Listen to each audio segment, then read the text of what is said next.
buenas tardes. Queremos expresar nuestro saludo a nombre de la Sociedad de Derecho Laboral de la provincia del Guayas en la emisión de nuestro programa de hoy, 14 de octubre del 2025. Este es el espacio de la Sociedad de Derecho Laboral de análisis, debate y opinión respecto de los problemas que afectan a la grave situación nacional del país y cómo inciden en los trabajadores de nuestro Ecuador. Hoy contamos con la presencia del abogado Mariano Saltos Dueñas, es integrante de la Sociedad de Derecho Laboral de la provincia del Guayas y a su vez fue miembro de la Comisión Provincial de Prestaciones y Controversias del Instituto Ecuatoriano de Seguridad Social en la provincia del Guayas, Los Ríos, Santa Elena y Galápagos. Queremos darle la bienvenida, abogado Mariano Saltos, bienvenido a este programa de la Sociedad de Derecho Laboral del Guayas.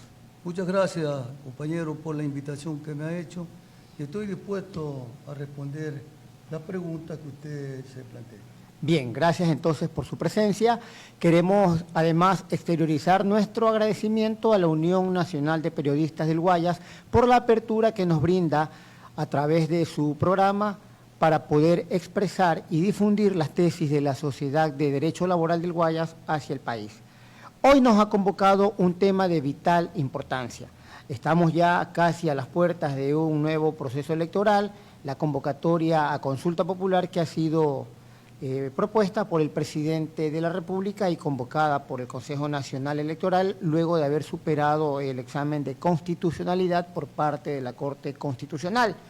El tema en concreto tiene que ver con el denominado trabajo por hora. Si este hecho constituye o no una forma de precarización laboral, ¿cómo afecta esto a los trabajadores? Abogado Mariano Saltos, ¿qué opina usted al respecto del trabajo por horas? Bien. La precarización laboral desde la década del 80, con las decisiones tomadas por el gobierno de Rodrigo Borja, se han convertido en un proceso lento pero agresivo. Un proceso que al parecer podría tener su punto más álgido con el gobierno actual de Daniel Noboa. Esto por la intención de imponer el trabajo por hora y de manera colateral con la intención también de privatizar el Instituto Ecuatoriano de Seguridad Social. El trabajo por hora implicaría una forma acabada de precarización laboral, puesto que al imponerse se arremete de manera directa a aquellos derechos conquistados por la lucha de la clase obrera a lo largo de la historia del Ecuador, tomando en cuenta como referencia el 15 de noviembre del año 1922.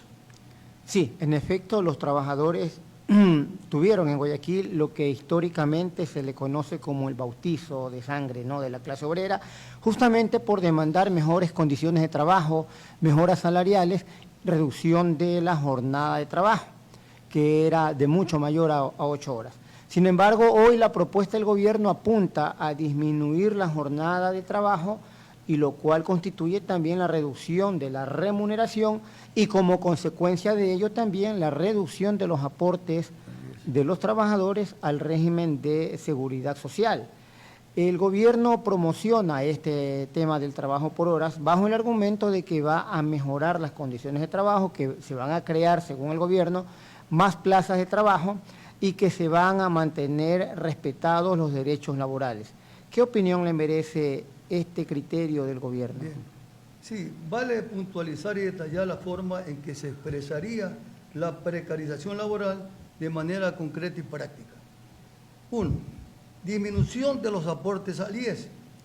Al contratar un trabajador por horas, la aportación al IES sería por tiempo parcial, es decir, de 15 días.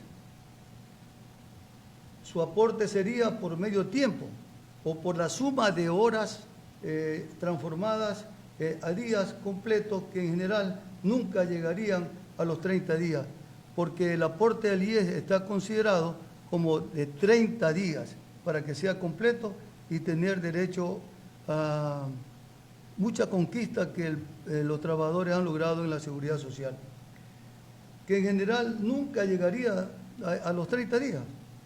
Lazo del tiempo para que una aportación sea considerada completa o hablando con propiedad en términos técnicos para que sea considerada una imposición de 30 días. Un ejemplo sencillo, voy a poner un ejemplo sobre este tema. Si a un trabajador se lo afilia por 4 horas diarias, al culminar el mes, eso significaría haber trabajado por 15 días. Con lo cual, dentro de ese mes, no podría tener, por ejemplo, las atenciones médicas. Tendría que trabajar 6 meses para que pueda tener derecho a la atención médica. Es decir, por no haber completado los 30 días que determina la ley. Esto afecta muchísimo porque hay a veces accidentes de trabajo, ¿verdad?, que afectan la salud física y mental de los trabajadores, y al hacerse ver, pues se van a encontrar con la novedad que no cumple con los requisitos de los 30 días que determina cada aporte, porque el trabajador tiene derecho a la atención médica luego de haber cumplido 3 meses de aporte. Entonces, con esta medida tendría que trabajar 6 meses de 15 días. A ver, vamos analizando este tema que es realmente bastante importante a fin de que los trabajadores tengan información verídica y verificable respecto de la propuesta que maneja el gobierno. Si el salario básico es en la actualidad $470, los empleadores, de aprobarse el trabajo por hora, aunque el gobierno dice que se va a reducir exclusivamente al área de turismo, sin embargo creemos que las intenciones son otras y luego generalizarla para la totalidad de las actividades laborales. Pero si la remuneración es $470, como es ahora, si se contrata a una persona por horas, en el ejemplo que usted refiere, abogado Mariano Saltos, si trabajan 8 horas diarias, significa que al hacer el cómputo general, el trabajador no tendría 40 horas semanales, No. habría trabajado 20 horas semanales, ¿verdad? Que multiplicados por las 4 semanas que tiene el mes, estaríamos hablando de 80 horas semanales, y sobre ese valor se debe aportar al Seguro Social. Obviamente eso también va a disminuir la cantidad del aporte de los trabajadores. Pero lo más grave de eso es que al final el cómputo no va a ser por una aportación íntegra, sino que sería sobre la mitad de la aportación. Consecuentemente, según lo que usted nos expone, para ser beneficiario de las prestaciones del Seguro Social, en concreto el tema de salud, el trabajador debe reunir un mínimo de 3 aportaciones mensuales, ¿verdad? Sí. Si se trabaja a los 3 meses bajo esta modalidad de trabajo por horas, aún a pesar de haber trabajado 3 meses, la aportación no le va a reflejar el valor correspondiente a 3 meses de aportación. Entonces, en lo que usted nos refiere es que para que el trabajador cumpla 3 aportaciones, tendría que elaborar 6 meses. Así es, ¿verdad? Así es. Ya, consecuentemente, desde allí se va reflejando la afectación de los derechos de los trabajadores.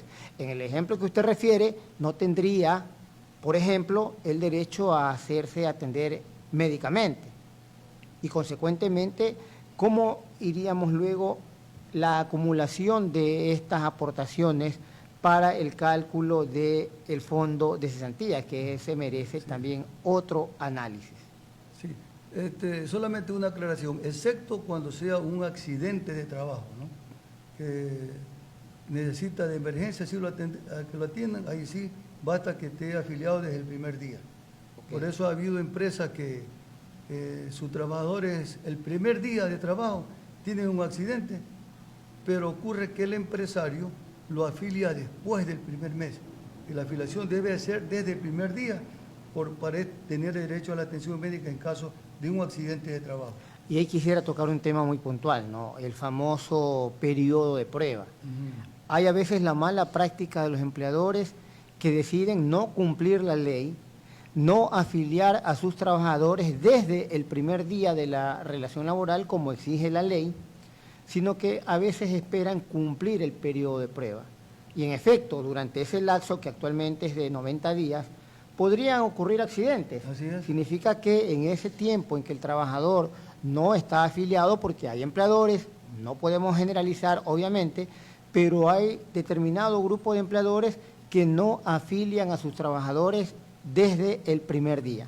Entonces eso pone en riesgo la seguridad de los trabajadores, ¿no? Continuando con este análisis, que tiene que ver con la aportación del Seguro Social.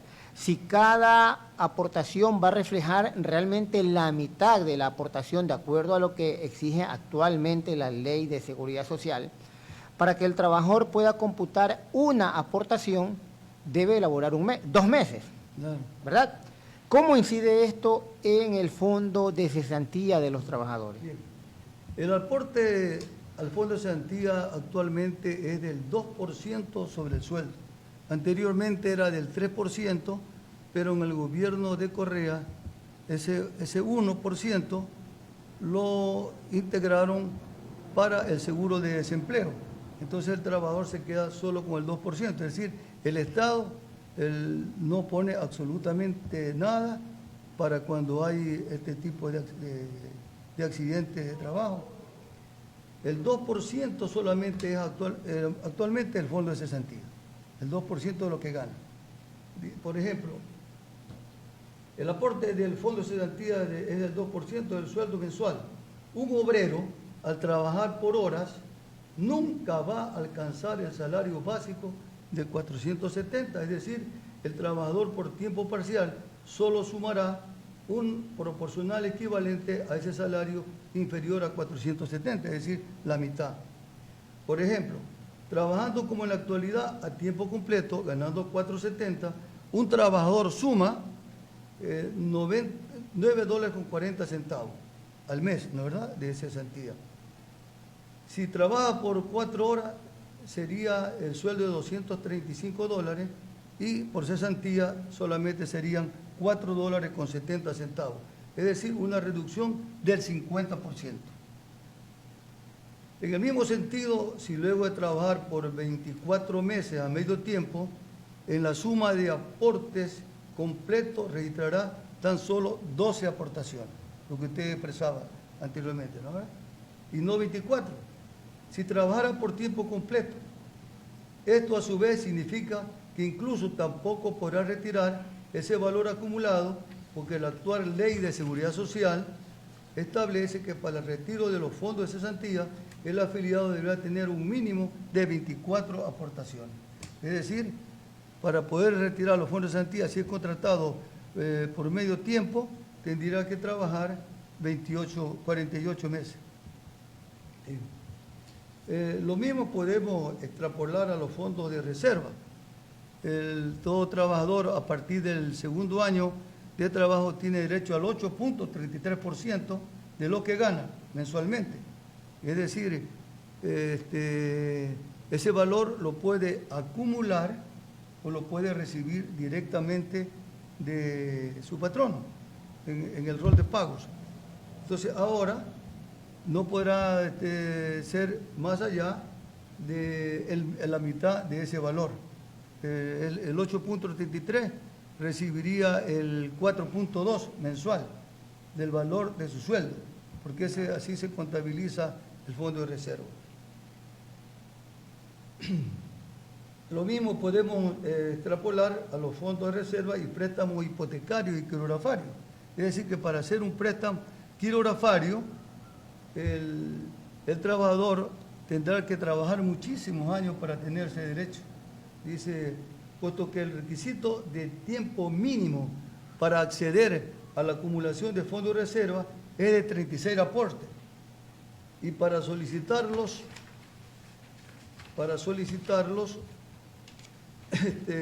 esos aportes,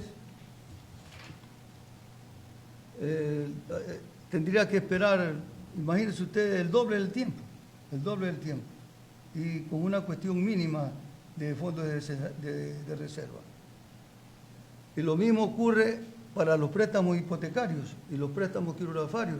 La cantidad acumulada debe ser de 24 meses y ahora tendrá que ser 48 meses para poder tener derecho a un préstamo quirografario y a un préstamo hipotecario. Pero con ese sueldo por hora es imposible que le puedan dar un préstamo hipotecario, porque los préstamos hipotecarios pues van de $10.000 en adelante, y si no tiene el suficiente respaldo económico con el sueldo, no le van a conceder el préstamo hipotecario. Bien, entonces podríamos nosotros tener la idea de lo que va a representar el trabajo por horas en el Ecuador, ¿no? Sí. Si actualmente la legislación de seguridad social requiere de aportes íntegros, calculados sobre el salario básico unificado, que en este año es de $470, para que un trabajador pueda acceder a las prestaciones que brinda el Instituto Ecuatoriano de Seguridad Social, bajo relación de dependencia en el trabajo por horas, tendría sencillamente que trabajar el doble de tiempo, ¿verdad? Sí, así es. El doble de tiempo para poder cumplir y poder completar un mes íntegro de aportación, que es lo que necesita el Seguro Social, siempre calculando sobre la base del salario básico unificado vigente al año correspondiente. Por tanto, creo que podemos arribar a la conclusión de que el trabajo por hora, lejos de constituir un beneficio para los trabajadores, constituye una forma de precarización laboral que se encuentra expresamente prohibido por la Constitución de la República en el artículo 326. ¿Es correcta esa afirmación, abogado Mariano Salles, verdad?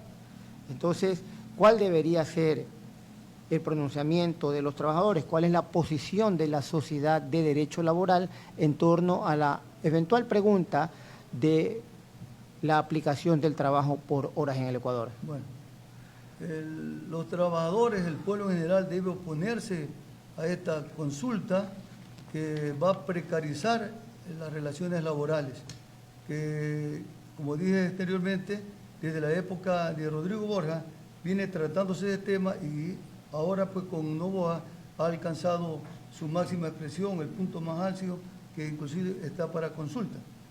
Entonces, yo también quería un poco insistir, porque lo más común de los trabajadores es la atención médica, ¿verdad? Sí, es un problema que latente. Nosotros tenemos un país que enfermo, ha habido pues crisis como la que tuvimos con la pandemia, y hay trabajadores que no pudieron ser atendidos, que morían inclusive en el camino. Entonces, en la actualidad, para acceder al derecho de atención médica por consulta externa, se debe tener un mínimo de 3 aportes consecutivos. Lo reitero, porque ya lo dijimos hace poco, los cuales equivalen a 3 meses.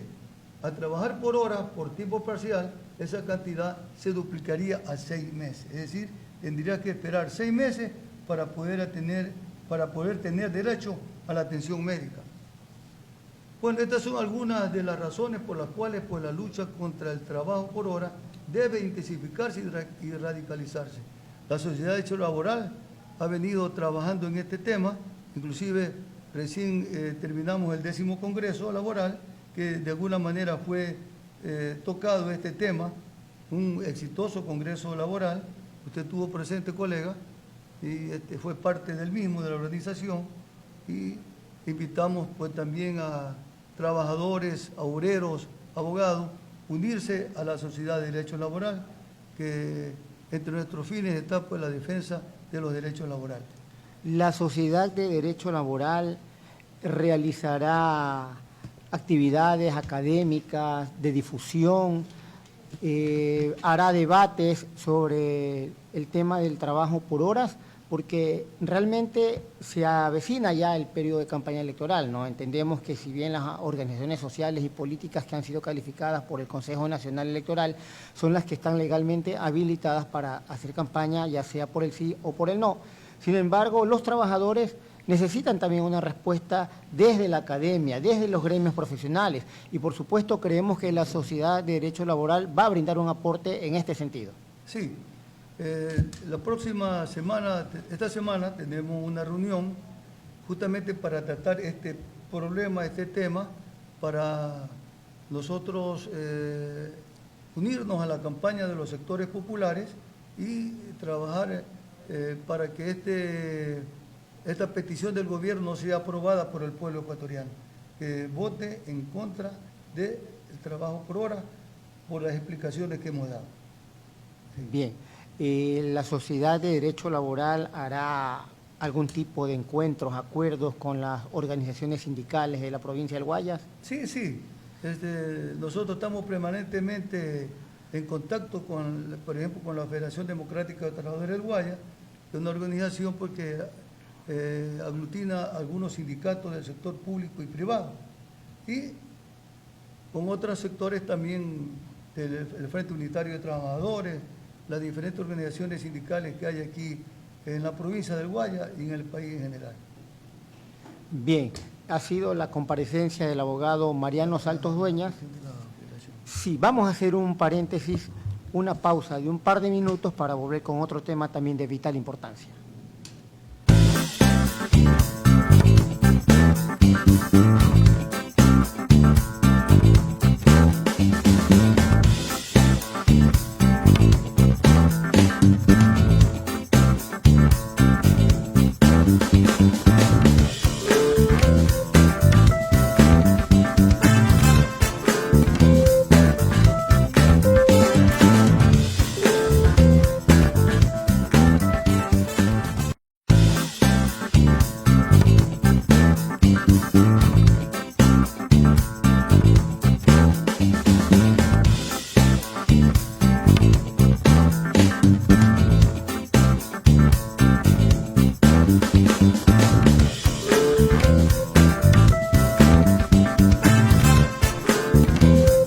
Bien, retornamos y queremos reiterar que está con nosotros el abogado Mariano Saltos Dueñas, integrante de la Sociedad de Derecho Laboral de la provincia del Guayas, quien a su vez fue integrante de la Comisión Provincial de Prestaciones y Controversias del Instituto Ecuatoriano de Seguridad Social.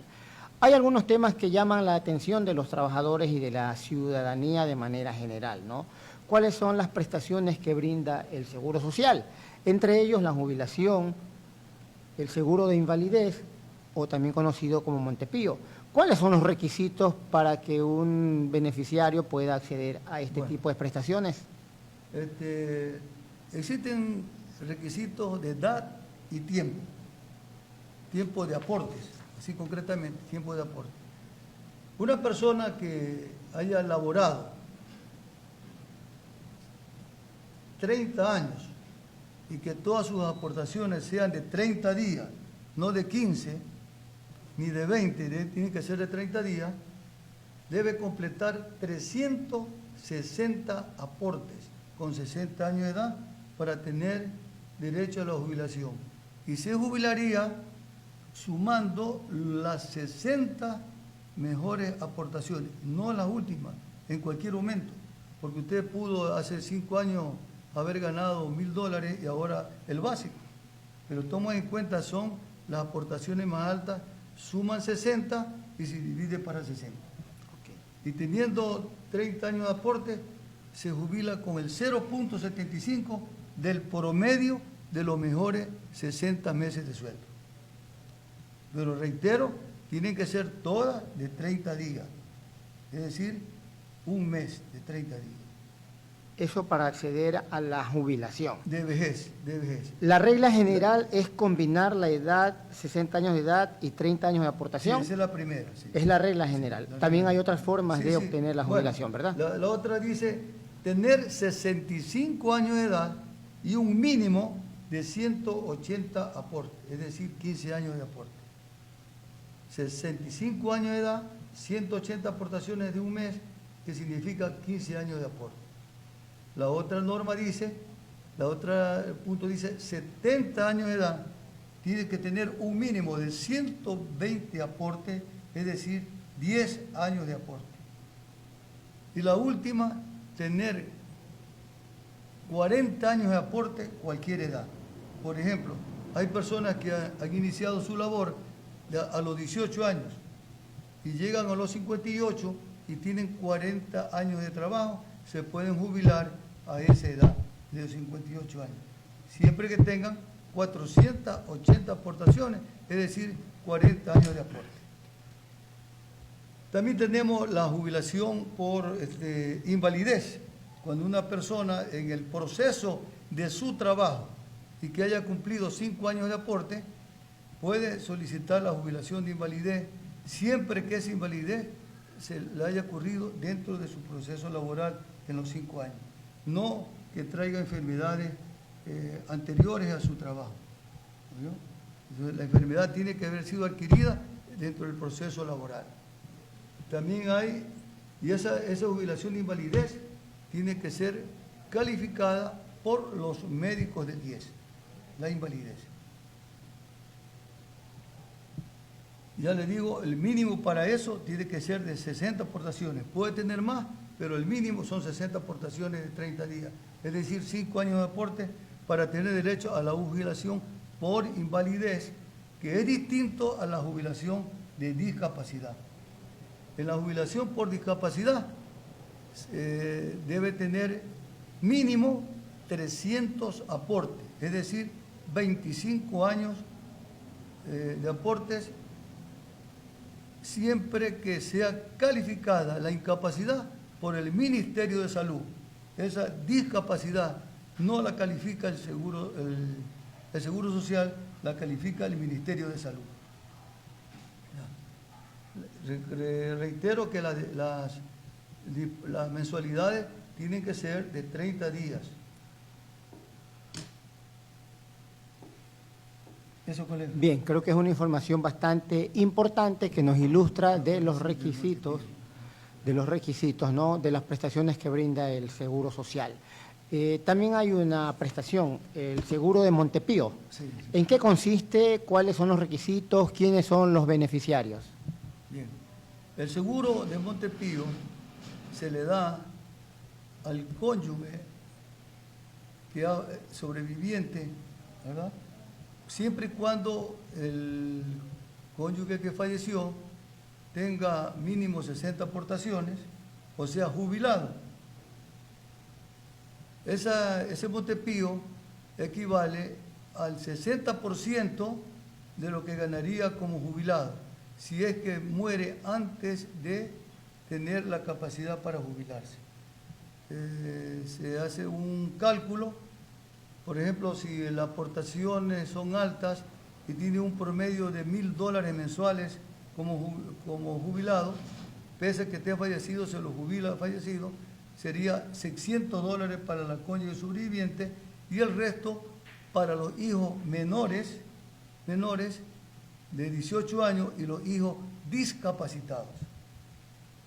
Ahora tiene derecho al Montepío tanto el viudo como la viuda. Anteriormente solamente tenía derecho la viuda, ahora tiene derecho también el hombre al Montepío.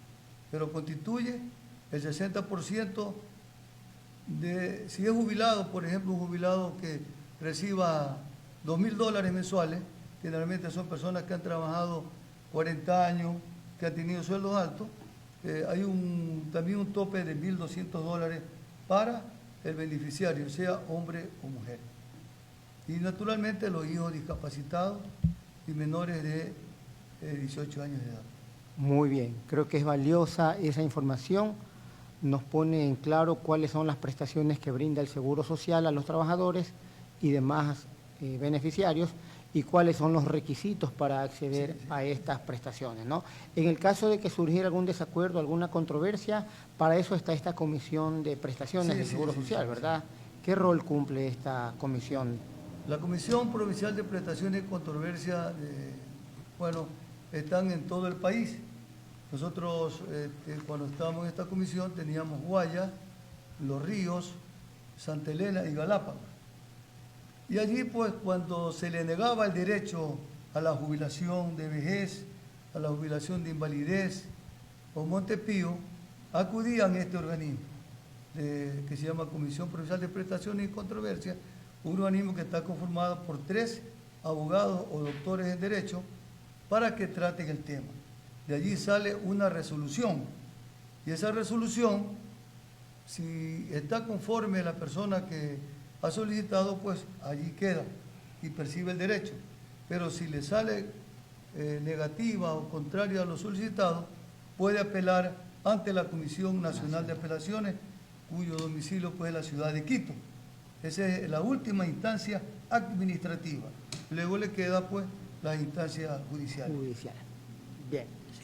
Expresamos nuestro agradecimiento, reiteramos que ha sido valiosa la información que nos ha proporcionado el abogado Mariano Saltos Dueñas. Gracias por su comparecencia a este programa. Asimismo, queremos expresar nuestro agradecimiento a la Unión Nacional de Periodistas del Guayas por la apertura que nos ha brindado para la programación de hoy. Queremos invitarlos a todos nuestros oyentes y televidentes a que nos sigan, ¿no?, a través de las páginas de la Sociedad de Derecho Laboral del Guayas, así como a través de este importante medio de difusión que es el de la Unión Nacional de Periodistas del Guayas, a quienes reiteramos nuestro sincero agradecimiento. Es todo por el programa de hoy, que tengan excelente tarde. Bueno, estamos a la orden para volver cuando nos llamen.